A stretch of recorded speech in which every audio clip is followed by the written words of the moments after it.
जय भोलेनाथ। आप सभी लोगों का मैं अपने चैनल में स्वागत करती हूँ। कैसे हैं आप सभी लोग? तो काफ़ी दिनों बाद मैं इस तरीके से फेस शोइंग वीडियो बना रही हूँ। टाइम नहीं था, बिजी थी। सावन में मंदिर भी रोज जाना होता है, घर में भी पूजा होती है, तो थोड़ा समय निकाल कर मैं पुत्रदा एकादशी कब है तो इसके बारे में बात करूँगी। साल में 2 बार पुत्रदा एकादशी आती है, एक आती है पौष के महीने में और दूसरी आती है सावन के महीने में। सावन में पड़ने वाली पुत्रदा एकादशी इसलिए भी खास होती है क्योंकि महीना सावन का होता है, शंकर जी का महीना होता है। और जब हम सावन के महीने में पुत्रदा एकादशी का जब हम व्रत करते हैं तो और शंकर जी की भी आराधना करते हैं तो हमें शिव जी और कृष्ण जी का हमें आशीर्वाद, दोनों का आशीर्वाद हमको प्राप्त होता है। और पुत्रदा एकादशी अपने आप में जो निसंतान दंपत्ति हैं, जिनके संतान नहीं या संतान से जुड़ी कोई समस्या है, उनके लिए भी यह व्रत बेहद खास होता है। तो अगर जो कोई भी किसी प्रकार से संतान से जुड़ी समस्या है तो आप भगवान के चरणों में प्रार्थना कर सकते हैं संतान की उन्नति के लिए और उसके स्वास्थ्य के लिए। और अगर जैसी कोई समस्या नहीं है, व्रत रहकर आप भगवान को ही संकल्प देकर उनको समर्पित कर दीजिए कि ये व्रत मैं आपको समर्पित कर रही हूँ, अपने संतान की रक्षा करिएगा। तो वैसे भी भगवान से हमें भगवान के सिवा कुछ भी नहीं मांगना चाहिए, लेकिन अगर जो कोई मजबूरी है तो अवश्य मांगिए। संतान हो नहीं रही है या कोई समस्या है संतान के साथ तो भगवान से प्रार्थना करिए और संकल्प में आप अवश्य इस तरीके से बोलिए कि ये समस्या हमारे साथ है, हमें संतान नहीं हो रही है या हमारे संतान साथ ये समस्या है। तो संकल्प जब भी आप लेंगे कि ओम विष्णु नमः विष्णु नमः विष्णु नमः मध्य ब्रह्मांड प्रादेश वेद वराकल्पे व्यवस्थित मनंत्र अष्टामी स्थित में कलयुग कल्प प्रथम चौड़े बौद्धोत्तर जम्बूद्वीपे भारत खंडे भारतवर्ष से उत्तर प्रदेश। अपने शहर का नाम और मोहल्ले का नाम सिद्धार्थी नाम संवत विक्रम संवत 2082 और गोत्र बोलना है। और पुत्र श्रावण मास की शुक्ल पक्ष की पुत्रदा एकादशी का व्रत मैं इस कामना से कर रही हूँ, ठीक है। इस तरीके से बोलकर हाथ में आपके जल होना चाहिए, तिल होना चाहिए, फूल होना चाहिए, सिक्का होना चाहिए, ये सब बोलकर और ऐसे संकल्प पढ़कर जमीन पे आप जल छोड़ देंगे।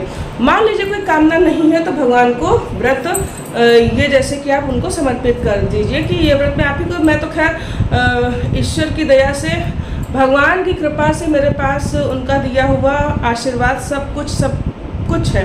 तो मैं कोई कामना नहीं करती, लेकिन किसी दंपत्ति की कोई कामना है तो अवश्य भगवान से कहिए, उनसे विनती करिए। संतान गोपाल मंत्र का जाप करिए आप इस दिन, पति पत्नी दोनों व्रत रहिए, संतान गोपाल मंत्र का जाप करिए, दोनों लोग मिलकर जाप करिए, दोनों लोग मिलकर व्रत रहिए, नमक मत खाइएगा और रात में जागरण अवश्य करिएगा, ब्राह्मण को भोज अगले दिन अवश्य कराइएगा।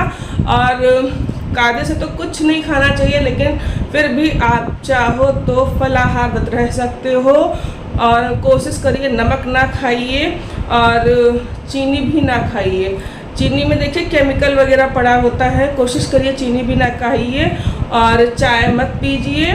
बहुत मन कर रहा है तो फल खा लीजिए, दूध पी लीजिए, बस इस पर व्रत रहिए, कायदे से व्रत रहिए। और ठीक है, जैसे कोई विशेष कामना के लिए रह रहे हैं तो मैं बात कर रही हूँ।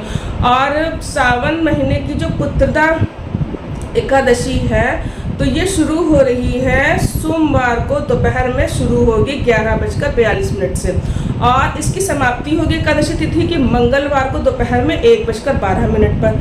तो उदया तिथि के अनुसार व्रत रखा जाएगा दिन मंगलवार को और सब जगह इस बार हर संप्रदाय में मंगलवार को ही व्रत रखा जाएगा। इस्कॉन टेम्पल में भी मंगलवार को व्रत रखा जाएगा, बाकी बिहारी में भी मंगलवार को व्रत रखा जाएगा।